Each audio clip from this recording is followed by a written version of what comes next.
everybody out there. With us once again is a familiar face, Mark Collinsworth of Vere Global Financial Wealth Management, and he's here to talk about today's latest rate hike by the Fed, 75 basis points, or almost 0.75%. And this is what, the third one in a row, Mark, correct? It is the third one, and the concerning part here is that it normally takes about 3 or 4 months for a rate hike to actually work its way into the economy and actually see it. So we just now are starting to barely see the effects of the first 75 basis points they did almost 4 months ago. We have no idea what that's going to do to the economy now with an additional 75 from the last meeting and 75 today's going to have. So it's a cumulative effect heading towards what, something bad? Correct. The Fed has a very bad history of always doing too much.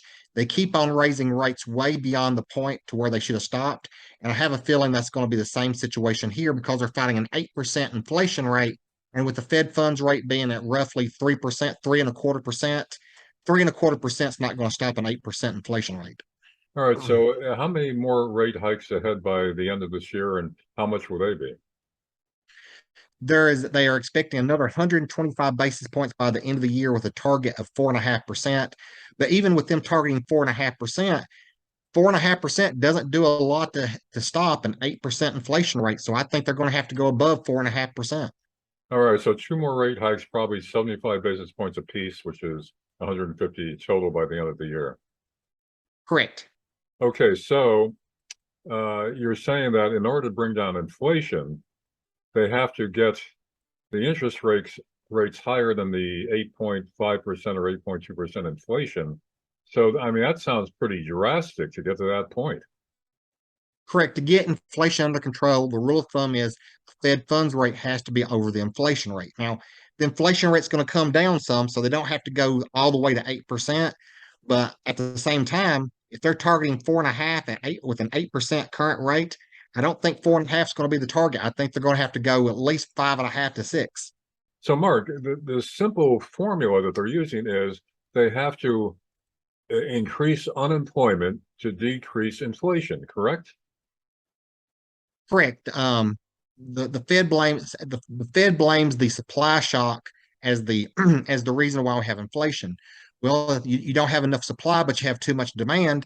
The only way to get demand taken care of is people have to start losing their jobs, so they don't have enough money to spend. Is that the only solution? I mean, this seems pretty drastic and destructive and painful to most of the population. Yes, it is. The only other way to stop inflation is the government has to stop spending. So even though the Fed's raising interest rates, when you forgive $500 billion in loans, you do this Inflation Reduction Act, which actually is going to spend money, not save money.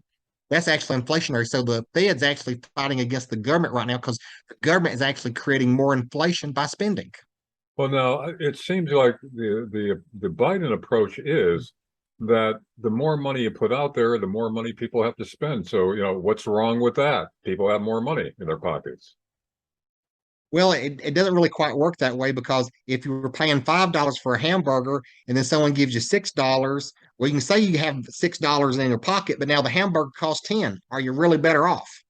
So, in other words, again, the simple economics that, at least classic economics is the more money that's out there, the more prices are going to go up, especially if the supply is shrinking along the supply chain prices, correct? So that's a double whammy there. That is correct. So the Fed really can't do a lot. I mean, the government could help by just not spending as much, but it's how Democrats are. They believe, spend, spend, spend. That's the way to buy votes. So, Well, let's say the supply chain crisis eases and it's easier to get more supplies, more goods. Now, wouldn't that work to bring down inflation? People would have more money to spend, but there'd be more supply. So therefore, the prices shouldn't go up any higher. correct. But the problem with supply is not increasing, and a lot of that comes down to truck drivers aren't driving trucks because they're not getting the jobs they want. We still have ships that are having trouble unloading off the coast. We also we still have a lot of spending money. The Fed has been pumping all this money into the bank's balance sheets through what's called a quantitative easing program, or QE. They haven't even started. They back here in, I think it was May, they were supposed to take $45 billion a month off of the Fed's balance sheet. Here we are in September, and they've only reduced it by $1 billion. By now, they should have easily be over $100 billion, but nowhere's near it. Okay, you know what I'm saying is, now let's say there's no problem with supplies. There's plenty of supplies of anything that you want to buy. And they pump more, the government pumps more money into the economy. You know, would that also result in inflation, or would it not, because there's a lot of supply? Well, the supply issue, if they can fix the supply issue, that would be beneficial. But it's not really, in my opinion, it's really not that much supply. You have so many people in the job market. You had a lot of your seniors used to work, jobs at McDonald's and stuff, just to get a little extra spending money. Those people are now dropped out of the marketplace. So a lot of your pressures are actually coming from wages actually starting to go up, but they're not going up at the same rate as inflation. Yeah, I mean, even in normal times when there's plenty of supply, once you increase wages and generally a money supply, that in itself causes inflation, doesn't it? Does it not? It does. All right, so So yeah, so you can't switch it around that way either. So what should the Biden administration be doing, and the Fed, instead of what they're doing now as their solution to inflation? Well, one of the things they really should have not tried to go out here with the SPR reducing the petroleum reserves to lower down gas prices just for the election.